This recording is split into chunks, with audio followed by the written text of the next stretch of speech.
Après l'exploit, Vahine Fierro et Kaoli Vast de retour au Fénois. Avec en poche une qualification pour les Jeux Olympiques, ils ont été accueillis en grande pompe ce matin à l'aéroport de Faa. Fatigués mais heureux de retrouver leurs proches, les deux Eito ne réalisent pas encore leur exploit. Notre journaliste Oriano Tefao s'est levé aux aurores. Voyez plutôt le reportage. Accueillis en héros, nos deux champions n'ont pas hésité à entrer dans la danse. Après un long voyage depuis le Salvador, ils sont fatigués mais soulagés de retrouver leur famille et libérés d'avoir obtenu leur qualification. Une fois que j'étais qualifié, il fallait que je fasse devant un Espagnol qui était le dernier européen.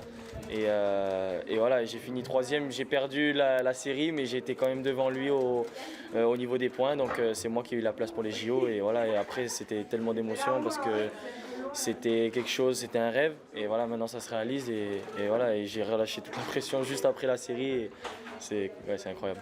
Tout le travail qu'elle a fait pendant des années, c'est fait. Elle a réussi son goal numéro 1 et pour puisse accéder aux JO à la maison, représenter son île Huahine, son pays, la Polynésie, la France.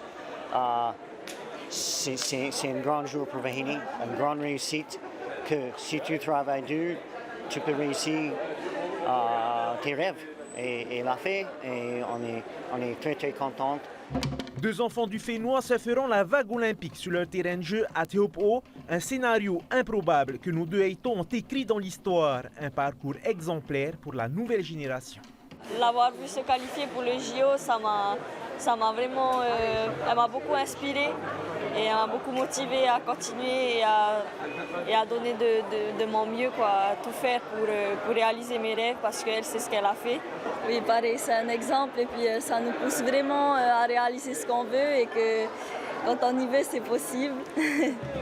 En attendant, nos deux Eito vont pouvoir se recharger en mana auprès de leurs proches. Ils auront leur planche de surf tournée vers les prochaines compétitions avec en ligne de mire la session au circuit mondial professionnel.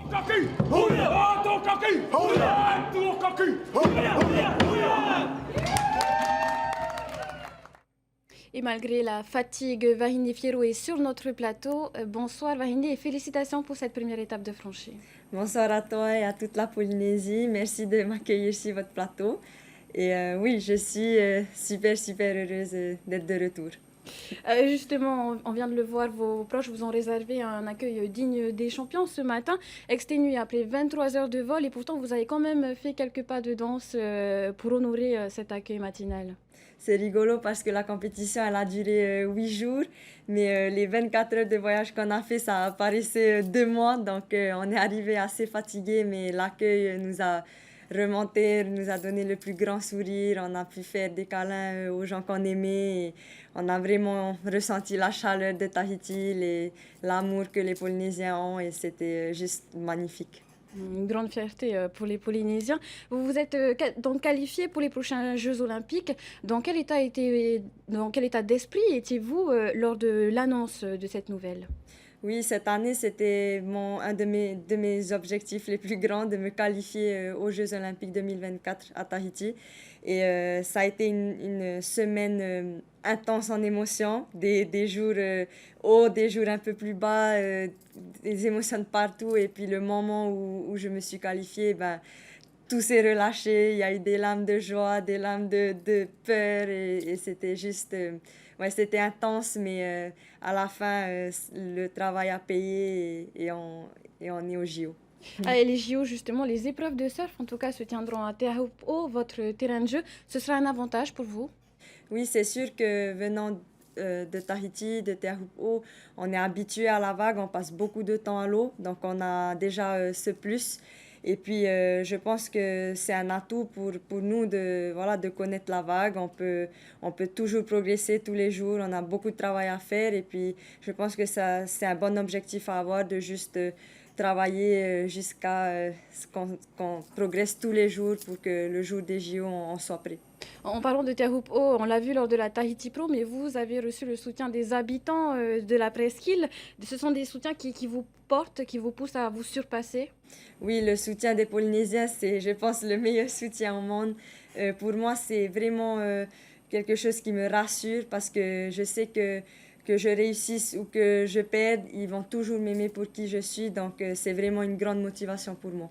Alors, vous restez quasiment 2 semaines au Fénois. Quel est le programme pour la suite?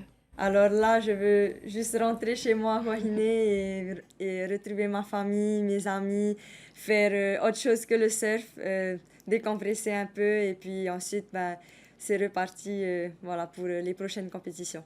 Dans le Championship Tour, le CT, vous visez le CT, c'est ça? Oui, pour la qualification JO, c'était une des étapes pour cette année. Et puis, la deuxième étape, c'est se qualifier dans le top 17 mondial sur le CT. Et puis, dans 2 semaines, on part pour l'Afrique du Sud pour le 3e Challenger de l'année. Et puis, ainsi de suite jusqu'en septembre et décrocher la place dans le top 17. En tout cas, TNTV suivra ça attentivement. Merci Vahine d'avoir accepté notre invitation et bon repos parmi vos proches. Merci beaucoup.